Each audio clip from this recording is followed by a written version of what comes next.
इसलिए हमने सोचा कि उसका अंतिम संस्कार कर दिया जाए। और कल शाम को। अंतिम संस्कार किसने किया? छोटे बेटे ने।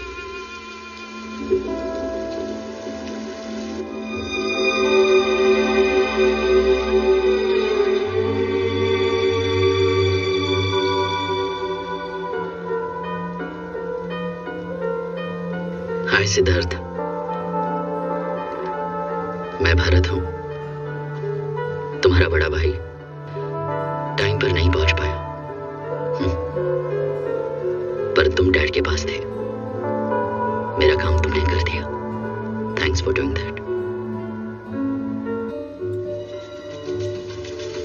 नए राजनीतिक समीकरणों को ध्यान में रखते हुए हम बात करेंगे नए चीफ मिनिस्टर बनने की रेस में कौन है आज हमारे लाइव शो पर। आपका स्वागत है। आपको क्या लगता है हमारे नए चीफ मिनिस्टर कौन होंगे? राजी होंगे और कौन होगा? उन्होंने और राघव राजी ने मिलकर तो नवोदय पार्टी खड़ी की है। राजी के बहुत बड़े नेता हैं वो। पर वो कभी ये पद लेना ही नहीं चाहते थे। मुझे लगता है उनकी पत्नी उनकी जगह चीफ मिनिस्टर बनेगी। भैया फ्रूट्स। बात को लेकर कोई मतभेद नहीं है। अच्छा, मंजू, आपके कहने का मतलब देख रहा हूँ सिद्धार्थ किसी से बात नहीं कर रहा, बहुत ही चुपचाप रहता है। वो बहुत दिनों से किसी से बात नहीं कर रहा, माँ और पापा से भी नहीं। डॉक्टर्स कह रहे हैं कि कोई परेशानी नहीं है, बस वो ऐसे ही किसी से बात नहीं करना चाहता, अपने आप में ही खोया रहता है। पत्नी कैसे चीफ मिनिस्टर बन सकती है? बन सकती है, बिल्कुल बन सकती है। अकेले काम करने से मतलब है ना। कार की चाबी मिलेगी? मुझे कहीं जाना है। सर मैं ले चलता हूँ जहाँ आप जाना चाहेंगे। नहीं, मैं चला लूंगा, पास ही जाना। ये लीजिए।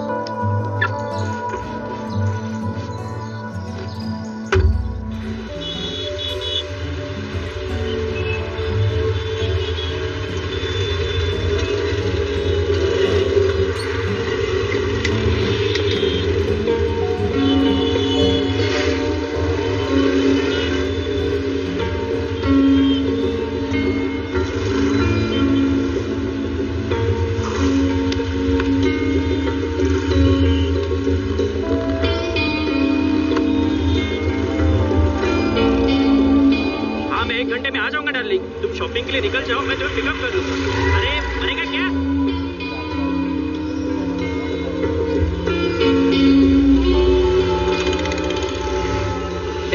रुक जा। आदमी की पैजामा सिग्नल दिखता नहीं क्या? चल चल निकलना।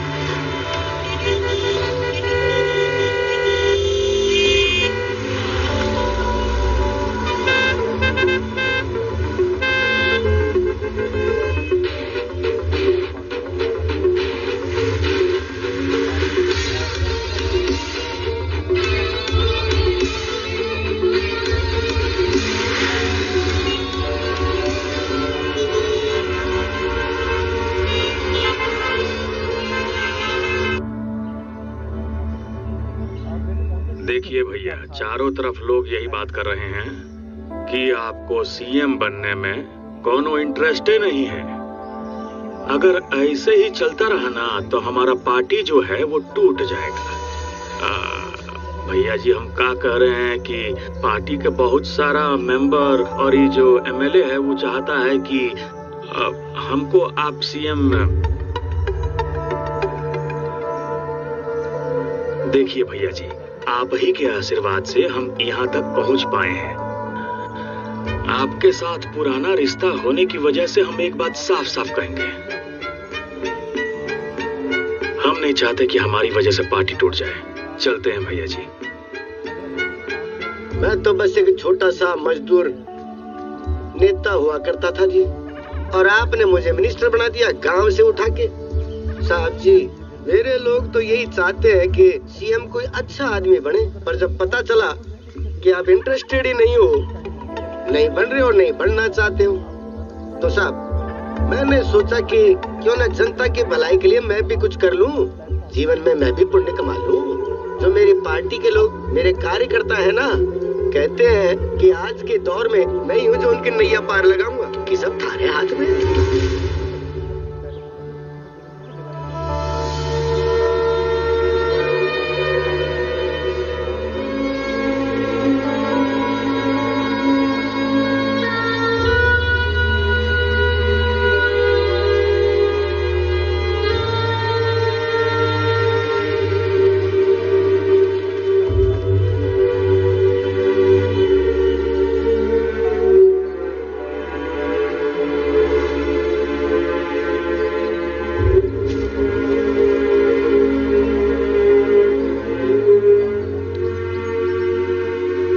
राघव का बड़ा बेटा है। ये अपोजिशन पार्टी के प्रेसिडेंट है और ये उनका बेटा।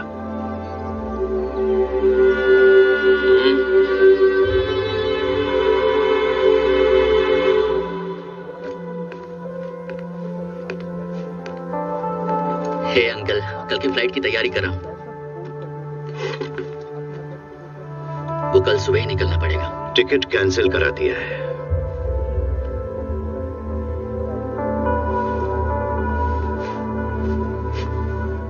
तुम्हें अब यहीं पर रुकना होगा भरत। इस स्टेट का नया सीएम बनना होगा।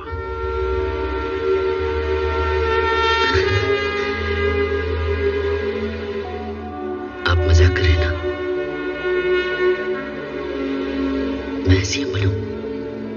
आपको तो बताइए कि मैं... बात को समझो। और कोई रास्ता भी नहीं है। तुम्हारे पिता के बाद पार्टी में हलचल मच गई है। उन्हें कंट्रोल में करने के लिए समझ में नहीं आ रहा है क्या करूं।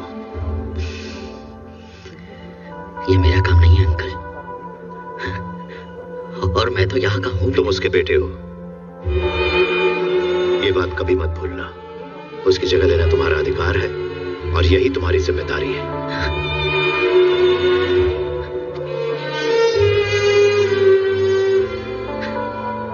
ये मेरे बस की बात नहीं है, बल्कि मुझसे ज्यादा तो आप काबिल हैं। लेकिन तुम भी काबिल बन सकते हो। पार्टी में मेरी और भी जिम्मेदारियां हैं भरत। जब से पार्टी बनी हमने यह डिसाइड किया था कि सीएम वो बनेगा और पार्टी की जिम्मेदारी मैं संभालूंगा। तब से ऐसा ही चलता आ रहा है। पार्टी को संभालना मेरी जिम्मेदारी है, सिर्फ मेरी। इस वक्त जो भी राजनीतिक हालात हैं, अगर कोई और सीएम बना तो पार्टी पूरी तरह से बिखर जाएगी। पार्टी को अगर बचाना है तो तुम्हें सीएम बनना पड़ेगा। यहाँ आए सिर्फ 10 दिन हुए हैं। यहाँ किसी को नहीं जानता, कुछ नहीं पता मुझे। देखो, हर चीज की एक शुरुआत होती है, और फिर मैं भी तो तुम्हारे साथ हूं। देखो भरत, हमने इस पार्टी की शुरुआत लोगों और राज्य की भलाई के लिए की थी, गरीबों के उत्थान के लिए की थी। वो बीच में ही छोड़कर चला गया। जनता का काम करते हुए भी उसने हमेशा एक बाप होने का फर्ज निभाया। उसने तुम्हारे बारे में भी नहीं सोचा, क्योंकि वो अपने काम में डूबा हुआ था।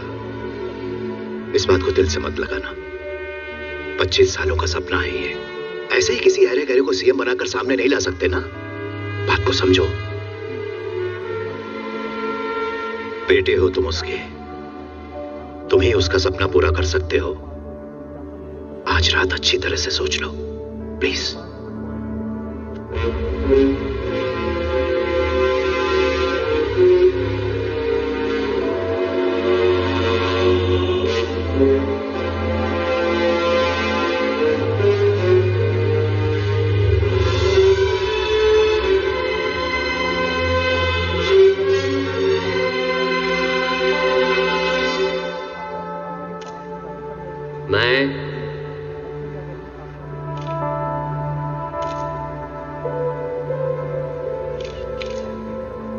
मैं ईश्वर को साक्षी मानकर यह शपथ लेता हूं कि विधि द्वारा स्थापित भारत के संविधान के प्रति सच्ची श्रद्धा और निष्ठा रखूंगा। मैं भारत की प्रभुता और अखंडता अक्षुण्ण रखूंगा। मैं मुख्यमंत्री के रूप में अपने कर्तव्यों का श्रद्धा पूर्वक और निर्वहन करूंगा शुद्ध अंतकरण से, तथा मैं भय या पक्षपात, अनुराग या द्वेष के बिना सभी प्रकार के लोगों के प्रति संविधान और विधि के अनुसार न्याय करूंगा। मैं भगवान को साक्षी मानकर शपथ लेता हूं।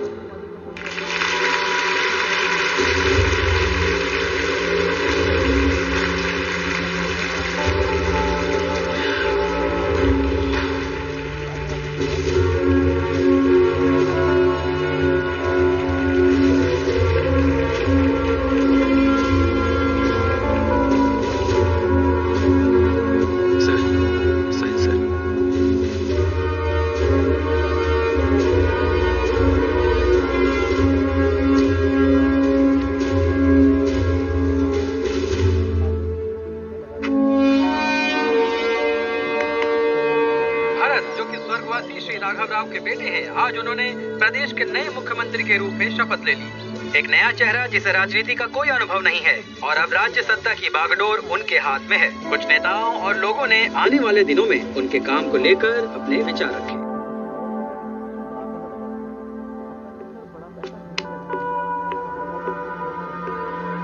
गुड मॉर्निंग सर, भास्कर आपका पीएस हूँ, personal secretary sir. Oh hi sir. Please. मैं कई सालों तक आपके पापा का भी पीए रहा हूँ सर। हिंदी अखबार आप पढ़ लेते ना? Yes sir. मुझे हिंदी ठीक से नहीं आती, पढ़कर सुना सकते हैं? हाँ जरूर सर। सिर्फ हेडलाइंस। Okay sir. राज्य के इतिहास का सबसे युवा मुख्यमंत्री, राज्य की राजनीति के नए उत्तराधिकारी श्री भरत बने नए सीएम। अंतःकरण। इसे छोड़िए। क्या लिखा है? अब छोटा सा अखबार है सर, कुछ भी छाप देता है। तो पढ़ो। Okay sir. क्या शुद्ध अंतःकरण से काम कर पाएंगे? गो ऑन, पूरी न्यूज़ पढ़ो। Okay sir. आज राजभवन में कई पार्टी के नेताओं के सामने मिस्टर भरत ने मुख्यमंत्री पद की शपथ ली। उनका शुद्ध अंतःकरण शब्द को न बोल पाना कार्यक्रम की चर्चा का विषय रहा। शुद्ध अंतःकरण न बोल पाना चल सकता है, पर सवाल यह है कि क्या वो उसके अर्थ का निर्वहन कर पाएंगे जो सोशल मीडिया में। बस काफी है।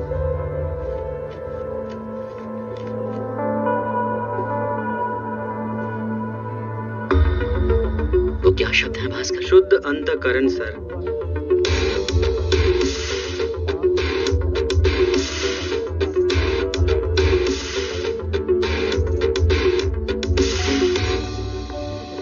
गुड मॉर्निंग सर, मैं मुख्तार, आपका chief security officer. Hello Mukhtar. Sir please sir.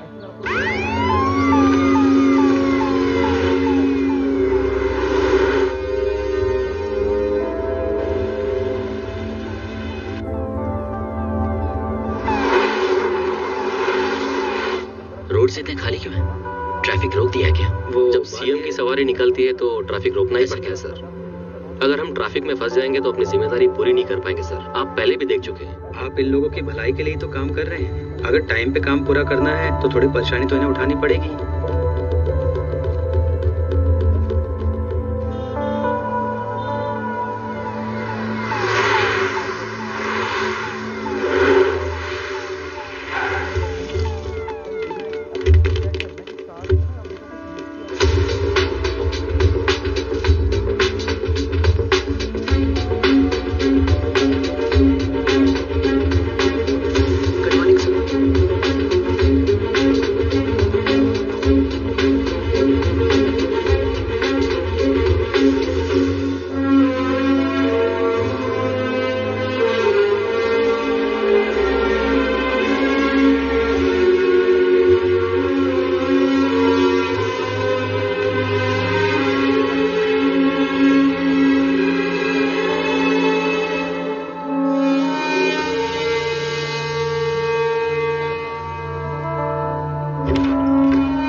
Welcome sir, I am Shrivastava, chief secretary.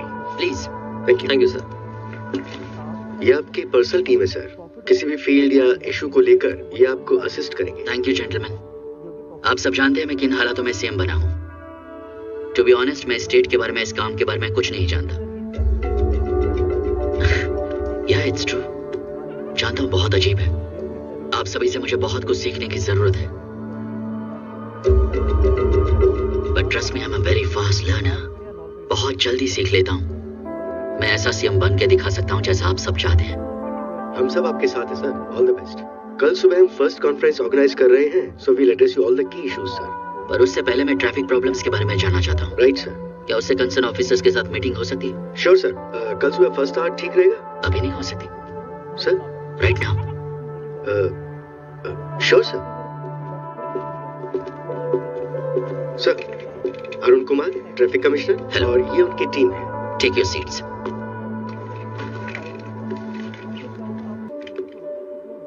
यहाँ जो ट्रैफिक की हालत है वो तो आप बेहतर जानते हैं। टेरिबल, कैन आई से disastrous? Yes sir. Why? Population बहुत ज्यादा है सर। जब भीड़ इतनी ज्यादा हो तो मुश्किल हो जाती है। जब पॉपुलेशन ज्यादा है तो हमें ज्यादा प्लानिंग और डिसिप्लिन की जरूरत है। सॉरी टू से दिस, लेकिन जानवर हमसे ज्यादा ऑर्गेनाइज्ड है। फुटपाथ पर लोग गाड़ियां चला रहे हैं, है ना? हम अपनी पूरी कोशिश कर रहे हैं सर। आयु? Yes sir.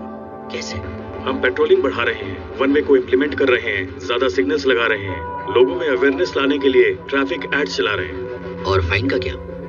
सर फाइन कैसे चार्ज करते हैं? बिना ड्राइविंग लाइसेंस के पकड़े गए तो 500 सर, 2, 3, 4 व्हीलर्स के लिए। 10,000 कर दीजिए। 10,000। Signal jumping 1000 sir. 20,000 कर दो। ड्राइविंग करते हुए मोबाइल यूज करने पर 1000 सर। 25,000 कर दो, या 25,000। रैश ड्राइविंग और रूल्स ब्रेक करने पर 1000 सर। 30,000। आप इन नए रूल्स की नई लिस्ट बनाकर मुझे दीजिए, हम वो इश्यू करेंगे। क्या कहते हैं उसे? जियो सर। या जियो इश्यू कर देंगे। सर एक बार फिर से सोचकर और लोगों से भी डिस्कस कर लेंगे सर। अब तक यही करते आए थे ना, कुछ बदला क्या? पर दोबारा विचार करना जरूरी है ना सर, ऐसे तो लोग डर जाएंगे सर। जितने दिनों से मैं यहाँ हूँ मुझे तो एक बार भी नहीं लगा डर। हम एक समाज में रहते हैं, हर किसी के मन में डर और जिम्मेदारी होना जरूरी है।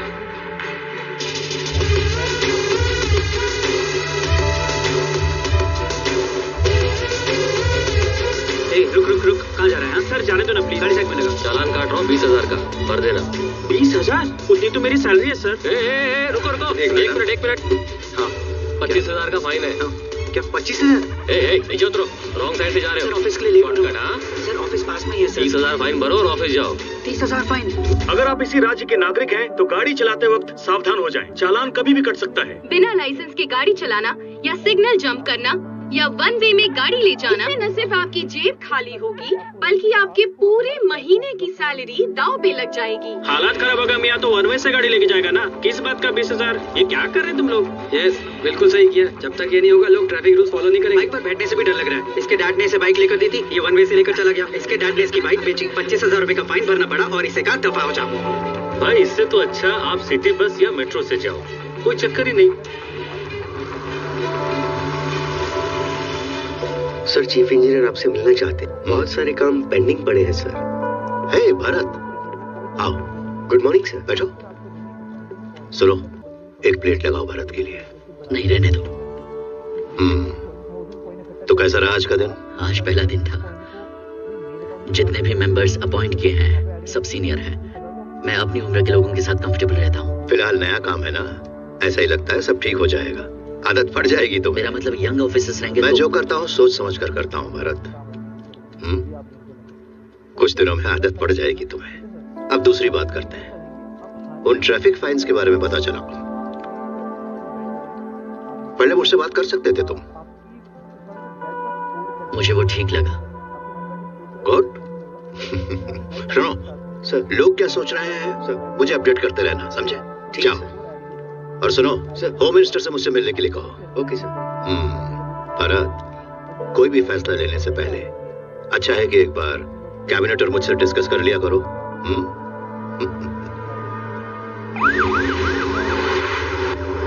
ट्रैफिक फाइन को लेकर लोग क्या सोच रहे हैं भास्कर? ये कोई छोटा मोटा झटका नहीं है। मेरे दोस्त ने 20,000 का फाइन भरा है। शायद उसने सिग्नल तोड़ा था, उसके पास पैसे कम थे तो मुझसे उधार ले लिए। उससे कहना अगली बार सिग्नल ना तोड़े। कितना उधार दोगे तुम?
के साथ इतनी सख्ती क्यों कर रहे हैं? आपने इस रेगुलेशन से पहले ज्यादा नहीं सोचा। कम से कम जवाब दीजिए सर। ये वही है सर जिसने ओथ सेरेमनी के बारे में लिखा था। ये ऐसा ही है। चलिए सर।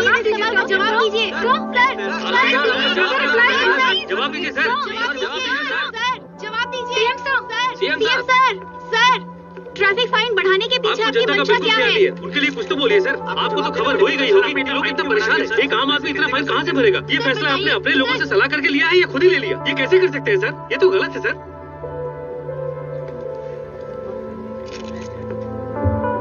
शुद्ध अंतःकरण से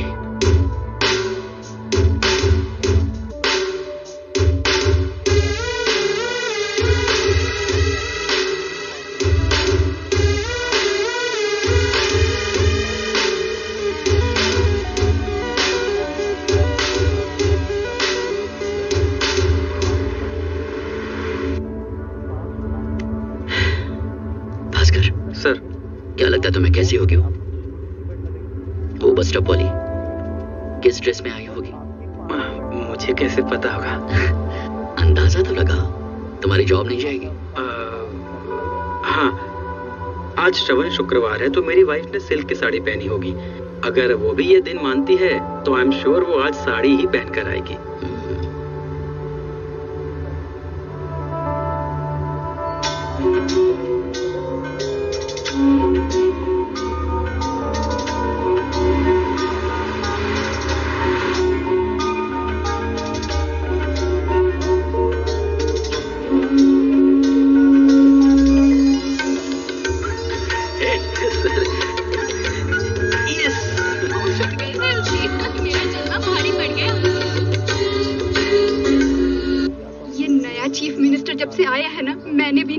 शुरू कर दिया है। जब से उसे टीवी में देखा है मेरी तो नींद ही उड़ गई है। उसके जैसा अगर कोई लाइफ में आ जाए मजा ही आ जाएगा यार। तुझे समझ नहीं आएगा यार। तू भी टू मच है वर्षा। इसमें टू मच क्या है? Thank you. उसके जैसे किसी को चाहने में आखिर बुराई क्या है? वो बैचलर नहीं है क्या? घर वाले तो शादी करेंगे ना उसकी। पता नहीं वो किसकी किस्मत में होगा। एक बात बताओ, शादी का मौका मिलेगा तो नहीं करोगी? करोगी या नहीं बोलो? मुझे लगता है कि मौका मिलेगा ही नहीं हमें। चलो बस अब तुम बताओ, चांस मिलेगा तो नहीं करोगी? अगर तुझे चांस मिले तो तू क्या करेगी? चांस मिलेगा तो करोगी हाँ या ना? तुम खाओ, मैं देखती हूँ। हेलो हेलो, वासुमती है क्या? आप कौन बोल रहे हैं? मैं भरत बोल रहा हूँ। भरत तो मुख्यमंत्री भी है। कौन सा भरत? अरे मैं तो सीएम भरत ही बोल रहा हूँ। आपको कैसे पता? हाँ, होशियार मत बन वरना मैं तुझे ठीक कर दूंगी, समझा? मैं चीफ मिनिस्टर भरत ही बोल रहा हूँ। दिमाग खराब मत कर, मेरा फोन रख, समझा? चल रख। किसका था? कोई नहीं, सीएम भरत के नाम से प्रैंक कॉल थी। मुझे लगता है ये सीआई का बेटा सीनो ही है। हमारी वसु के पीछे 10 दिन से पड़ा है। हमारी बातें सुनकर उसी ने कॉल किया होगा। सही कहा। तुम बैठो, मैं देखती हूँ। हेलो, मैं भरत बोल रहा हूँ। पहले कॉल डिस्कनेक्ट हो गया। वासुमती है क्या? ए सीनू, मुझे पता है तुम यही कहीं छुपकर कॉल कर रहे हो। अगर मैं बाहर आ गई ना। ये क्या बात करी आप? मैं सीएम भरत हूँ। जो भी फोन उठाता है गुस्सा करने लगता है। आप फोन पे खुद को सीएम बताएंगे तो कौन मानेगा सर? One last try.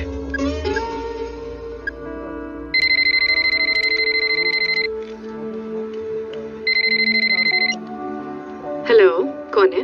मैं सीएम भरत बात कर रहा हूँ। वासुमती है क्या? वासु ही बोल रही हूँ। हाय। देखो मिस्टर, यहाँ कोई मजाक नहीं हो रहा है, ओके?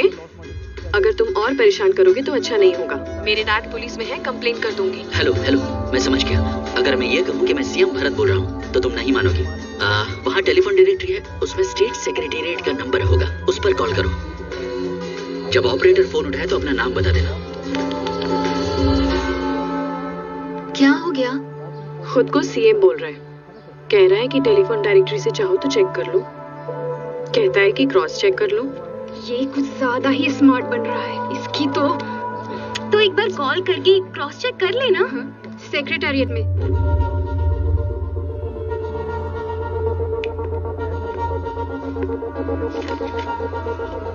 हाँ, यहाँ है।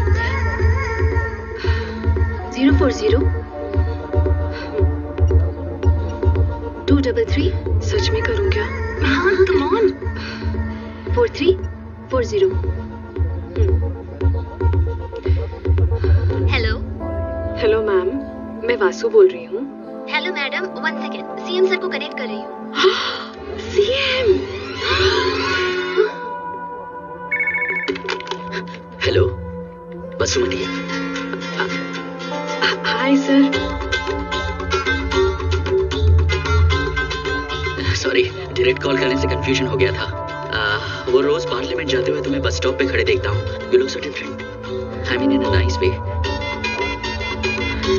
तुमसे एक बार मिलना चाहता हूँ, मिलकर कुछ कहना चाहता हूँ। कॉफी पी सकते हैं? सर कल कॉलेज है, मुझे भी ऑफिस जाना है। कल सवेरे ही मिलते हैं, 7:30 बजे। ओके, मैं जगह डिसाइड करके तुम्हें फोन करता हूँ। ओके? क्या हुआ? कह रहा है कल सुबह मिलेंगे, साथ में कॉफी पियेंगे, थोड़ी देर में जगह बताएंगे। सीएम भारत के साथ कॉफी, चांस मिस नहीं करना चाहिए। हम सब चलते हैं। हाँ ठीक है। वासु बेटा। हेलो हाय दादी। हेलो बेटा। चलो Vasu. Bye bye. Morning 7 o'clock। Okay bye bye. क्या कहते हो, कौन सी जगह ठीक रहेगी?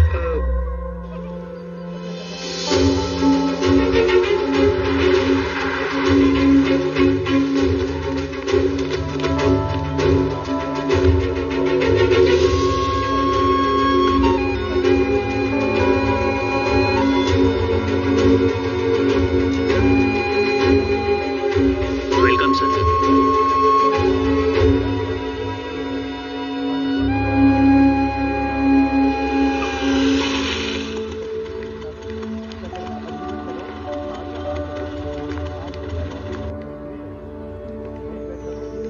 ये तो पहले से आ चुका है। मैडम रुकिए। हमें सीएम सर ने बुलाया है।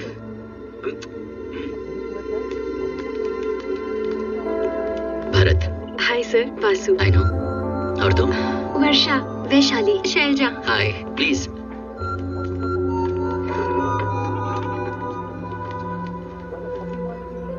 क्या लोगे तुम? कॉफी। भास्कर कहता है यहाँ इडली बहुत अच्छी है, मैं इडली भी लूंगा। इडली तो मैं भी लूंगी। मैं आजकल डाइटिंग कर रही हूँ, अगले महीने से लड़के देखने आएंगे ना। I love juice. बैठ जाओ भास्कर। ऑर्डर देके आता हूँ सर।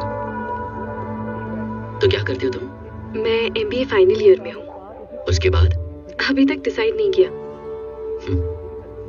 बिल्कुल वैसे ही रहना जैसे बस स्टॉप पे रहती हो।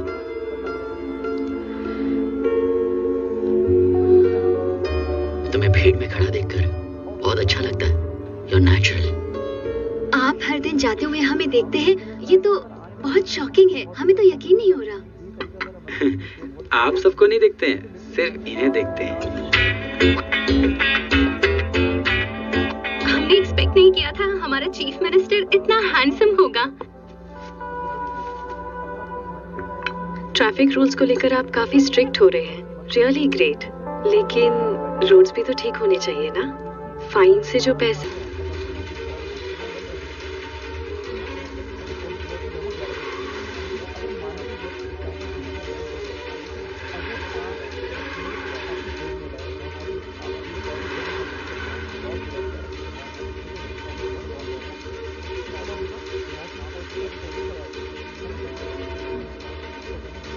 वो लगातार हमारा पीछा कर रहे हैं सर, किसी तरह बच के निकल जाते हैं।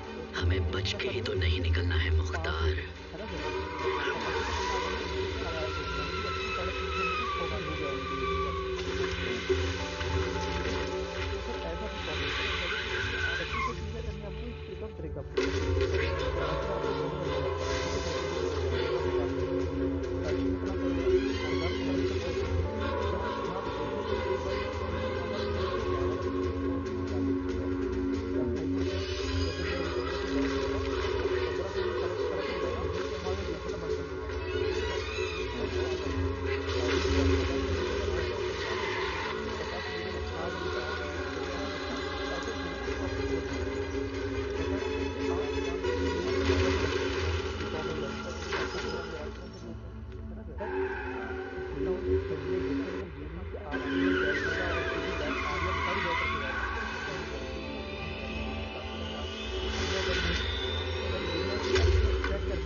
सर मुझे कुछ नहीं पता सर।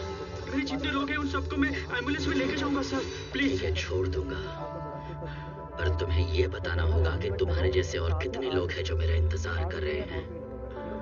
उनसे लड़ने और उन्हें ठिकाने लगाने के लिए इससे अच्छी जगह और कहीं नहीं मिलेगी। शाम होने से पहले सबको खत्म करना है। उसके बाद मुझे उससे मिलने जाना है जिसने तुम्हें मुझे यहाँ पर खत्म करने के लिए भेजा।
भगवान के समान है भैया जी।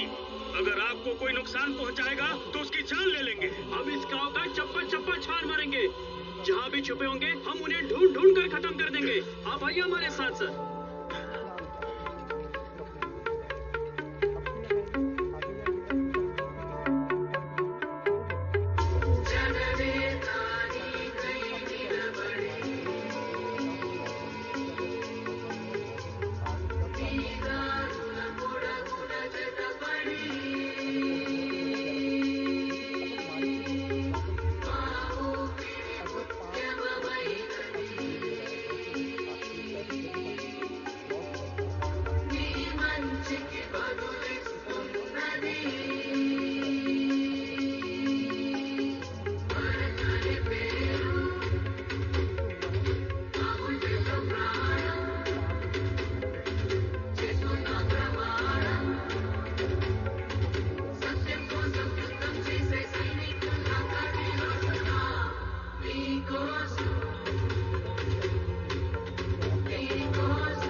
किसी और खबर का इंतजार कर रहे थे।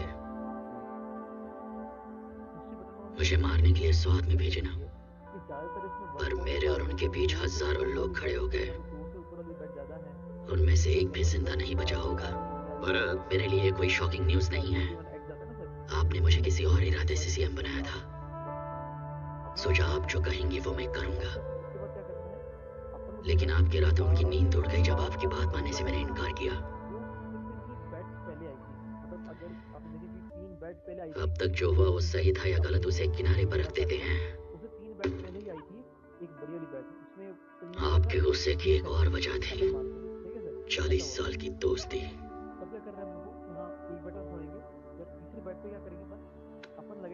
सब लोग ये बात जानते हैं और आपके और मेरे पिताजी की दोस्ती की मिसाल देते हैं, गलत देते हैं।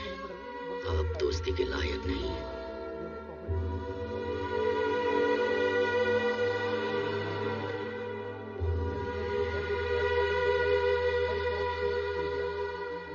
इस तस्वीर में जो रिश्ता दिखाई दे रहा है वो झूठ नहीं बल्कि सच है। कह दो मैं चला जाऊंगा। वो तुम्हारे पिता थे जिसने इसे झूठा समझा था। हमने जवानी में ये सपना देख लिया था कि हम लोगों की सेवा करेंगे। हमने एक पार्टी खड़ी की सत्ता में आने के लिए और सेवा करने के लिए। उस पार्टी का कामकाज चलाने के लिए फंड्स की जरूरत होती है, कुछ गलतियां करनी पड़ती हैं, कुछ लोगों को सपोर्ट करना पड़ता है और कुछ लोगों के खिलाफ भी जाना पड़ता है। ये सब ना सोचकर तुम्हारे पिता ने मुझ पर शक किया।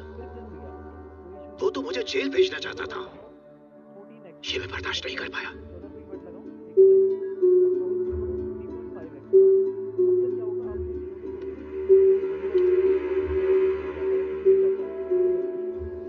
पिछले 40 दिनों से तुमसे मिलने की कोशिश कर रहा हूं, पर तुम मिलने नहीं चाहते।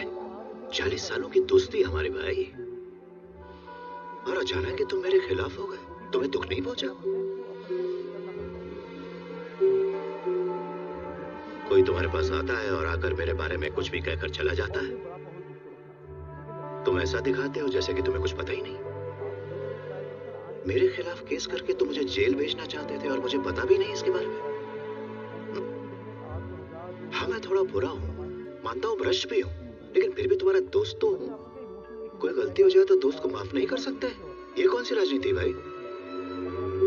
तुम्हें लगा सब तुम्हारे अधिकार में है, पर ये नहीं जानते कि तुम्हारी जिंदगी मेरे हाथ में है। कई बार सोचा कि तुम्हारे पास आकर बात करूं,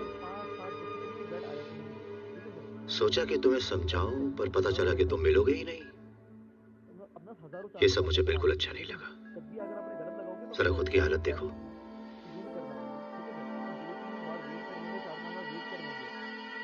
तुम्हारी इस हालत के लिए मैं ही जिम्मेदार हूं, और कोई रास्ता नहीं था मेरे पास। पिछले कई दिनों से मैं डॉक्टर्स की मदद से तुम्हारी बॉडी में मेडिसिन की जगह जहर डाल रहा हूं।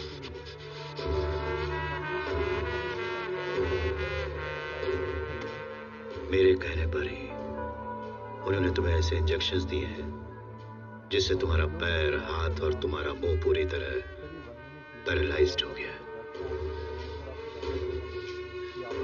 आज से हमारी दोस्ती और गहरी हो जाएगी, क्योंकि मैं तुम्हें आजाद करने वाला हूं। तुम्हारा टाइम आ गया है राघव। अगले जन्म में मुमकिन हुआ तो हम फिर मिलेंगे। अलविदा।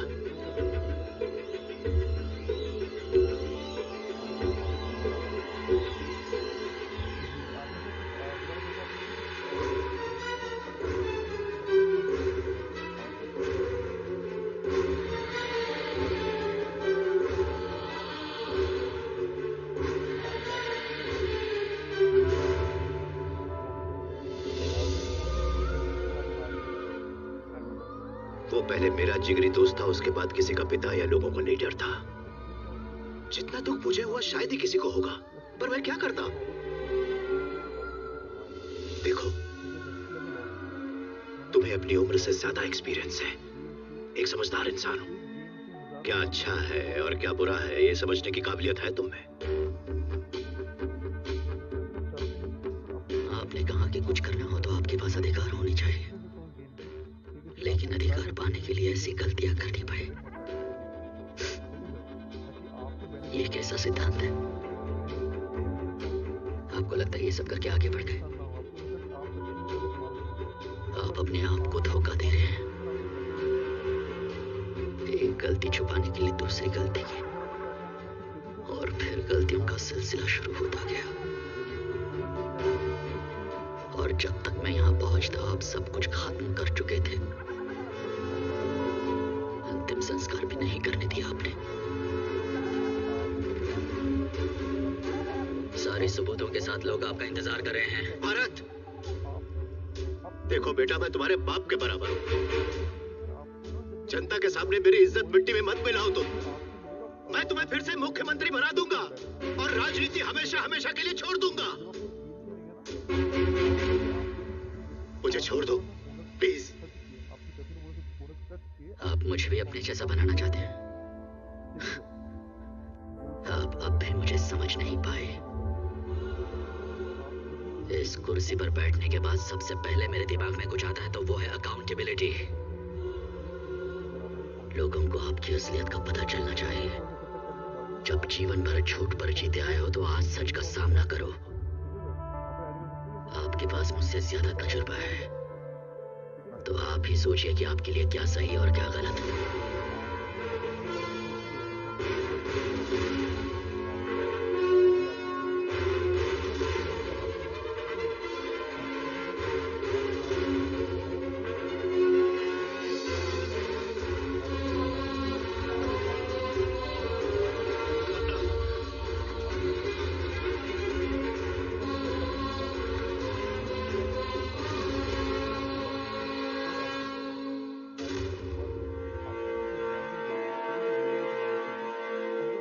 मैं ईश्वर को साक्षी मानकर यह शपथ लेता हूं कि विधि द्वारा स्थापित भारत के संविधान के प्रति अपनी सच्ची श्रद्धा और निष्ठा रखूंगा। मैं भारत की प्रभुता और अखंडता अक्षुण्ण रखूंगा। मैं मुख्यमंत्री के रूप में अपने कर्तव्यों का श्रद्धा पूर्वक और निर्वहन करूंगा शुद्ध अंतःकरण से। मैं पूर्ण आस्था और श्रद्धा रखूंगा तथा मैं भय या पक्षपात, अनुराग या द्वेष के बिना इस राज्य के सभी प्रकार के लोगों के प्रति संविधान और विधि के अनुसार न्याय करूंगा। मैं भगवान को साक्षी मानकर शपथ लेता हूं